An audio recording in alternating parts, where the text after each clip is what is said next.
সোনা বোনটি আমার কেমন লেখাপড়ায় মন দিয়েছে। মেয়ে থা হবার তো দরকার নেই, চিরটা কালই আইবুড়ো হয়ে কাটিয়ে দেবে। দিদি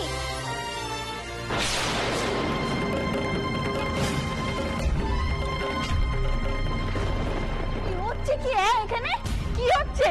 মাধব কি হচ্ছে? কি বড়মা আসলে আমরা একটু কে ও? ছোটকু কি না?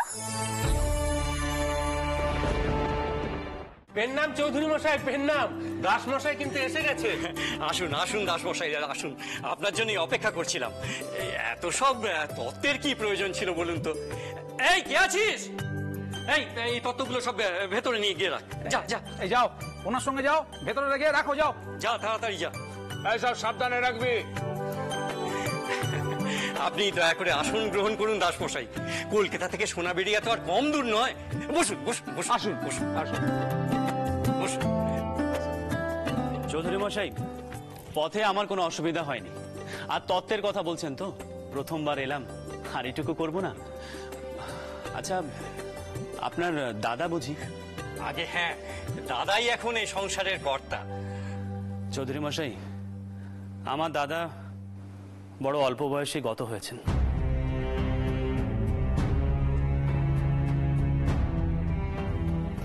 আজও তার অভাব অনুভব করি।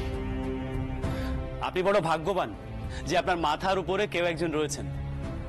আপনার সম্বন্ধে অনেক কিছুই শুনেছি, তবে আপনি যে এত অমায়িক মানুষ সেটা তো জানতুম না। তাহলে আগে একটু জলযোগ হোক, তারপর না কথাবার্তা বলা যাবে। আপনি একদম ঠিক কথা বলেছেন, একদম। মিষ্টি মুখ না করে কি আর মিষ্টি কথা শুরু করা যায়? আপনারা বরং ঘটক ঠাকুর আর পুরোহিত মশাইয়ের জন্য মিষ্টি মুখের আয়োজন করুন। আসলে অসময়ে খাওয়ার অভ্যাস আমার নেই।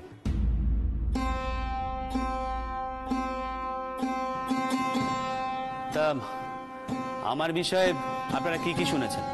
যে আমি ধর্ম মানি না, জাতপাত মানি না, ব্রাহ্মণদের যোগ্য সম্মান দেই না, নানা ধর্মবিরোধী কাজ করি, কি এসব শুনেছেন তো? তা আপনি মন্দ বলেননি দাস মশাই, এই ধরনের কথাবার্তাই শুনেছি বটে। তবে একজন আপনার সম্পর্কে আমাদের ধারণা একেবারে বদলে দিয়েছে।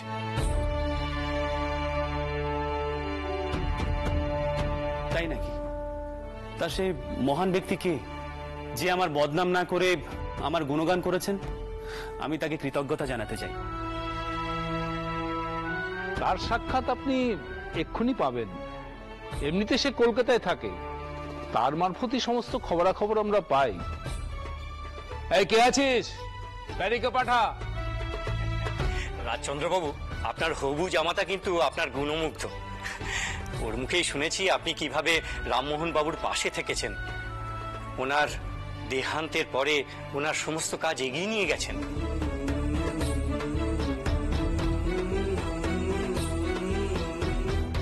আগে আপনি একেবারে যথার্থ বলেছেন।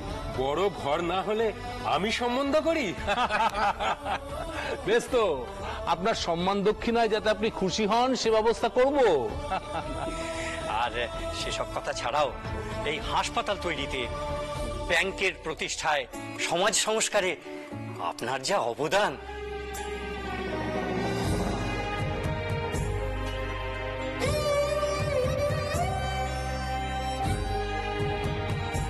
গরিব আতুর মানুষদের জন্য আপনি যা করেছেন।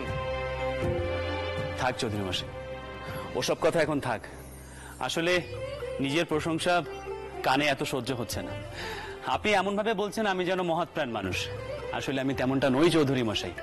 আমি নিছক কারবারি মানুষ, তাই কারবারি ভাষাই বলি। আমার যে এত প্রশংসা করেছে, তাকে নিজের জামাতা করতে হলে আমাকে কি কি করতে হবে সেটা বলুন।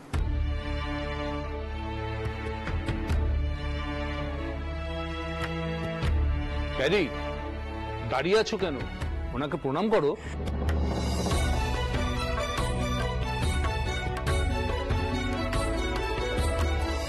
আশীর্বাদ করি বাবা, অনেক বড় মনের মানুষ বাবা।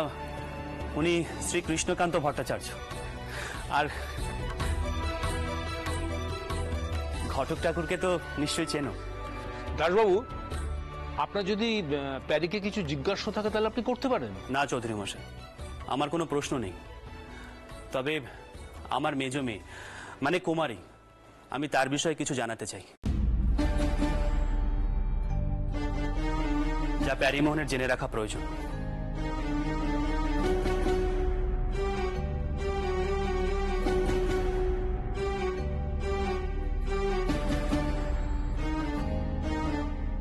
এই মেরেছে, সম্বন্ধটা না আবার কেচিয়ে দেন দাসমশাই।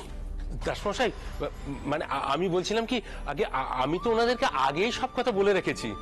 না ঘটক ঠাকুর, আমি নিজের মুখেই সব কথা বলতে চাই, সব জেনে রাখা ভালো।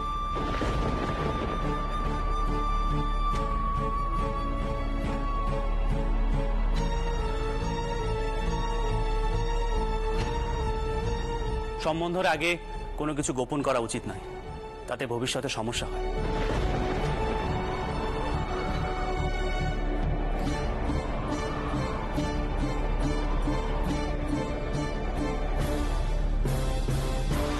চৌধুরী মশাই, আমি আমার সব মেয়েদের লেখাপড়া শিখিয়েছি, আর তারা গান বাজনাও করে।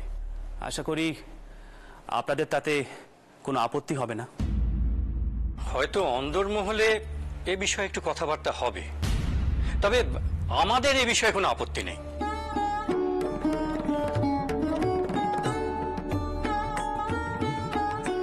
তবে এই সোনাবেরিয়ায় তো আর আপনার মেয়ের এই সমস্ত চর্চা করা সম্ভব নয়, বুঝতেই পারছেন।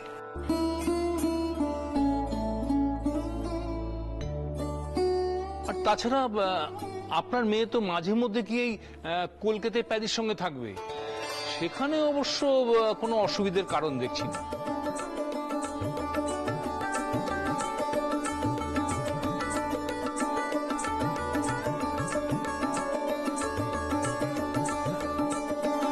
এবার আপনারা বলুন, আমার মেয়েকে আপনারা কবে দেখতে আসবেন? অবশ্য আপনাদের যদি ইচ্ছে হয় তবেই।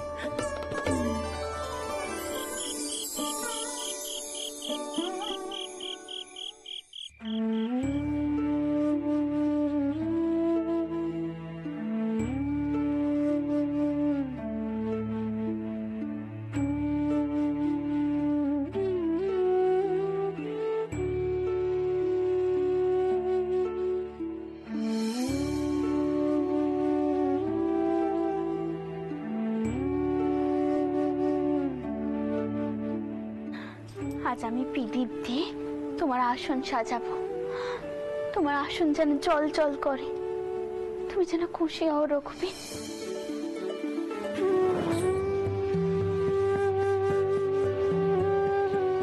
আজ তিনি কুমারীর সম্বন্ধ দেখতে গেছেন, তুমি দেখোটা কুমারী যেন বিয়ের পর তার সকালাত বজায় রাখতে পারে।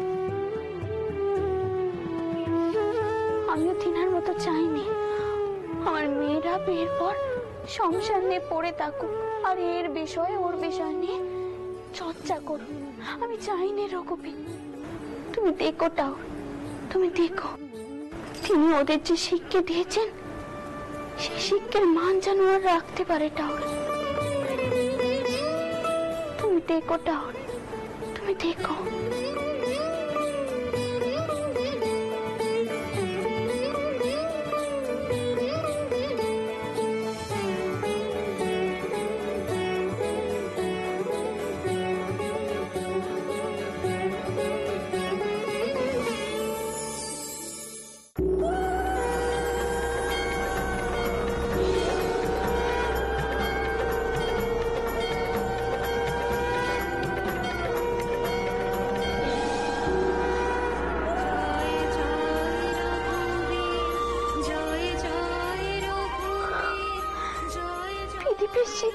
জল জল করছে। আমি বুঝেছি চাও তুমি আমার দেওয়া পৃথিব কিরণ করেছ। কুমারীর ভালো বিয়ে হবে, তোমার আশীর্বাদে কুমারীর বর ঘর তুই ভালো হবে। আমি বুঝেছি রঘুবীর, আমি বুঝেছি। জয় রঘুবীর, জয় রঘুবীর, জয় জয় শ্রীরাম রঘুপতি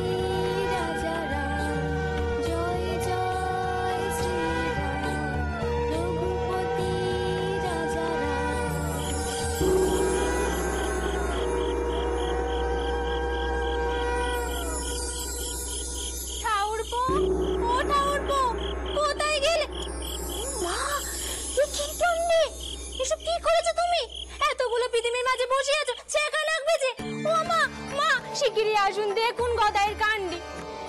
ও টান ভয় পাচ্ছ কেন? ওই দেখো আমার মাকে ডাকি। হলোটা কি? হ্যাঁ, ও গদা, গদাই এ তুই কি করেছিস? এতগুলো পিদিম জেলে তার মাঝখানে বসে আছিস? হ্যাঁ, তোকে না কতবার বারণ করেছি যে তুই আগুন ধরবি না, তুই কি কোনো কথা শুনবি না আমার? হ্যাঁ, বকতে কেন বলো দেখি বাবু, আমি কিছু করেছি নাকি? আমি পুজো করছিলাম তাই সব পিদিম সাজিয়েছিল। ও আর এই পিদিমগুলো আপনি থেকে জ্বলে গেল? হ্যাঁ গো মা, আমার চারপাশে আপনা আপনি পিদিমগুলো জ্বলে গেল আর আমি মাঝে চলে এলুম। শোন বউ, শোন একবার তো ঠাকুরপুর কথাখানা শোন। হ্যাঁ, আমি মাঝখানে চলে এলুম। আচ্ছা কি পুজো করছিলি তুই? হ্যাঁ, কেমন করে পুজো করতে হয় তুমি জানো? সে তো সবাই জানে, পুজো করতে গেলে কিছু জানতে হয় নাকি? ঠাকুরপো, দোয়াই তোমার ঠাকুরপো, এমন ধরা কথা কওনি এখন। তোমার দাদার আসার সময় হলো। সবাই মিলে গদাইকে আশকারাই দাও। আমি শুনে ফেললে বকাবকি করবো তাই ওকে আড়াল করছো তো? এটা কেন বুঝছো না? লেখাপড়া না শিখলে ও একটা গন্ড মুখ্য হবে। ও আজকেও পাঠশালা যায়নি কেন? যাসনি কেন তুই? গেছিলাম তো। ওকে যাওয়া বলে? তুই লেখাপড়া করতে গেছিলিস নাকি বেড়াতে গেছিলিস? একখানা তাল পাতা কি সব আঁকি বুকি কেটে পালিয়েছিস? গুরু মশাই কইলেন, আখ কষতে বলেছিলেন, দেখেন তুই নেই। আচ্ছা, এইভাবে কেউ লেখাপড়া শিখতে পারে? মা, ও যদি একটু লেখাপড়া না করে তাহলে তো এতটুকু পুঁথি পর্যন্ত পড়তে পারবে না। যজমানি করবে কি করে বলো দেখিনি?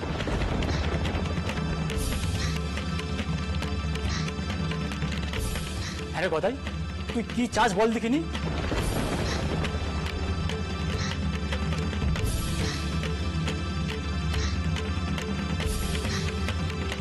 আমি কি চাই?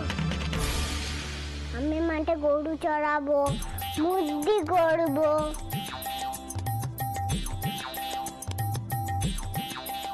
আমার সব অবিদ্যা ভাল লাগে না। শোনো মা, শোনো, তোমার ব্যাটার কথা শোনো। আখ কষা নাকি অবিদ্যে। ওরে এটুকু না শিখলে বড় হয়ে হিসেবটুকু পর্যন্ত করতে পারবি না। হিসাব তোমরা করো বাপু, আমি কোনো হিসাব জানি না, জানতেও চাই না। শুধু ওর উপর রাগ করছেন কেন বলুন দেখি? গুরুমশাই তো ঠিক করে পড়াতে পারেন, তাই ওর পড়তে ভালো লাগে না। এ আরেক হয়েছেন। তোমরা সবাই মিলে গদাইকে মুখ্য করেই রাখো, ভবিষ্যৎটা কেউ ভাবছে না। রাম বাবা, কি করি বলতো বউ? হ্যাঁ, এদিকে গদাইও কিছু শোনেনি আর রামকেও কিছু বোঝানো যায়নি। না, এই গদাই দেখছি একেবারে রামের উল্টো ধারাই হয়েছে। অত ভাববেন না তো মা, কতটুকুই বা বয়স ওর, আর একটু বড় হোক, দেখবেন আপনি পুঁতি নিয়ে বসেছে। শেষে ওর মতো পণ্ডিত মেলা ভার হবে। আর আমরা তো জানি 4-5 জনের সঙ্গে ঠাকুরপুর তুলনা চলেনি। এই যা দেখেছো, ছেলেটা কিছু মুখে না দিয়ে কোথায় চলে গেল। ও ছোটটা উঠবো, কোথায় গেলে? খেতে এসো।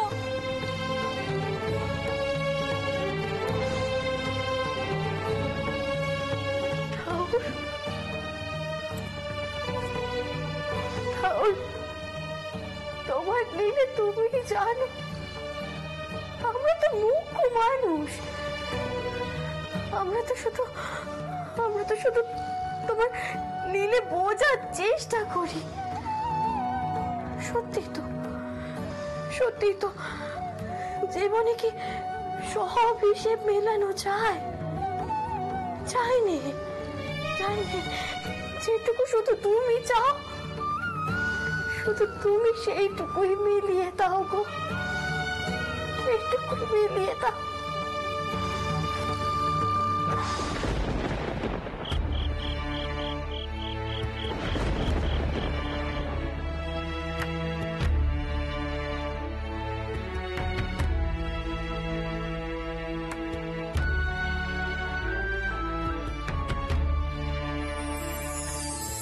এই নে কান।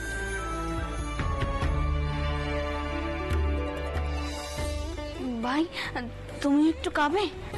না না বৌঠান, দাদা তোমার জন্যই অপেক্ষা করছিলাম। কি কথাবার্তা হলো ছেলের বাড়িতে? দেখো, প্যারীমোহন খুবই সুপাত্র আর বংশও ভালো। সোনাবেড়ের চৌধুরী বংশ। অবশ্য আদি নিবাস ঢাকা থেকে 20 মাইল দূরে সাবান নামক এক জায়গায়। বেশ বর্ধিষ্ণু জনপদ, আর চৌধুরীদের বংশমর্যাদাও বেশ ভালো। আচ্ছা, কি বললেন তারা? তারা তো এমনিতে রাজি, কিন্তু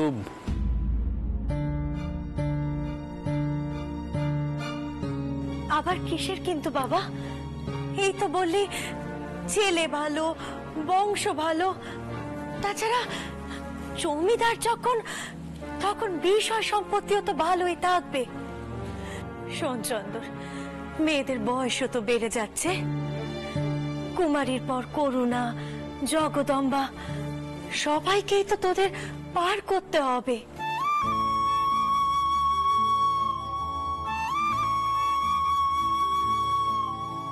কুমারীর বিয়ে দিতে যদি এমন করে দেরি হয়ে যায়, বাকি মেয়েদের বিয়ে দিতেও যে দেরি হয়ে যাবে বাবা। মা, সবই ঠিক আছে, কিন্তু জানো তো একটা বিষয়ে আমার একটু খটকা লাগলো।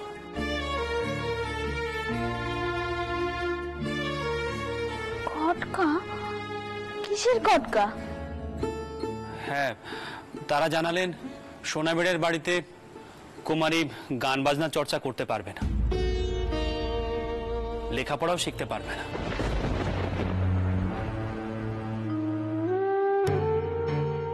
তবে হ্যাঁ, মাঝে মাঝে কলকাতায় যখন তার স্বামীর কাছে আসবে, তখন তার সকালাত পূরণ করতে পারবে।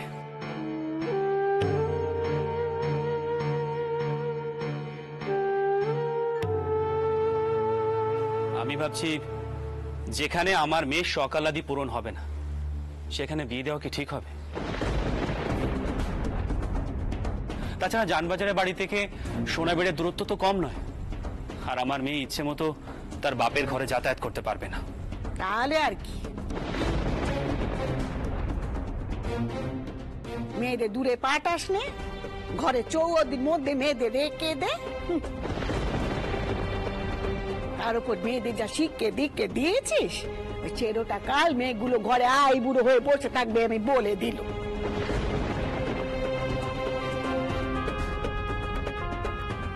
তুই অবশ্যই সমাজ টমাজ কিছুই তো মানিস নে, তোকে এক ঘরে করে দিলেও তো কিছু যায় আসে না।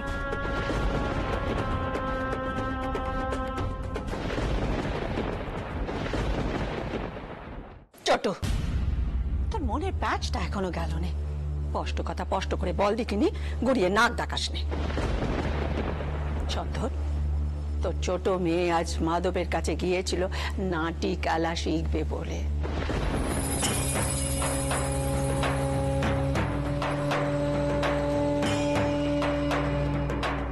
তাই তোর দিদমা অত কথা কইছে। তবে এটাও তো ঠিক, এ সমাজে মেয়েরা সব কাজ করতে পারে না। আদর্শীর বেড়ি পরানো আছে তাদের পায়ে।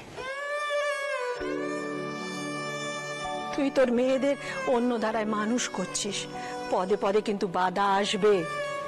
দেখো বড় গিনি, আমি কিছু কইলে তুমি সব সময় খালি আমায় বাধা দাও। দিদমা, ওসব কথা এখন থাক। মাধব লাঠি খেলা শেখাচ্ছিল, ওর কি বোধ বুদ্ধি কিছু হবে না? আচ্ছা, ছোট কুকি না হয় ছোট, ও কোন আক্কেলে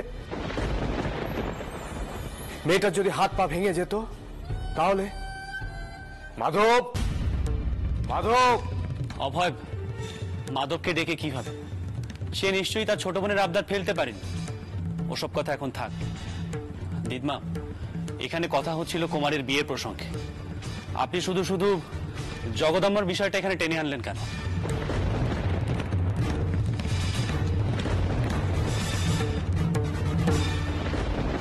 তা সেও তো কিছু কম চায়নি বাবা। 1000 বার বারণ করা সত্ত্বেও ওপর থেকে এসরাজখানা নামিয়ে বাজাতে বসে। হাতে কড়া পড়ে যাবে সে ভাবেনি, আর আমার কথা তো গাজ্জি করেনি। অবশ্য করবেই বা কেন, মা যে ওকে কিচ্ছুটি বলেন। পদ্ম,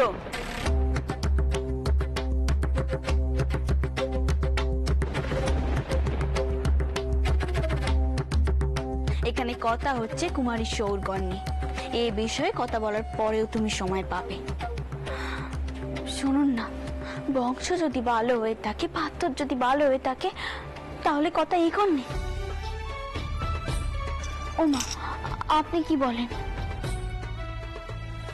চন্দর, ছোট বৌমা যা বলছে আমারও তাই মত বাবা। তুই কথা এগো।